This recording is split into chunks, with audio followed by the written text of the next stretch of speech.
guys! Welcome to our vlog! Nag-joyride me, naglaag-laag mi kay Sabado de Gloria. No! Say hi to our vlog! Hi!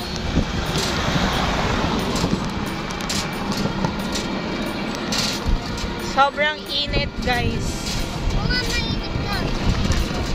Ayaw ni Kaden umitim guys kasi pumuti na siya. Gusto niya maging gwapo.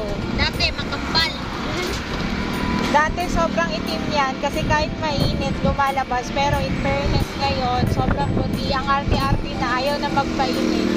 Yan yung maganda. Kasi pag palagi kang iinitan din, palagi kang may sakit.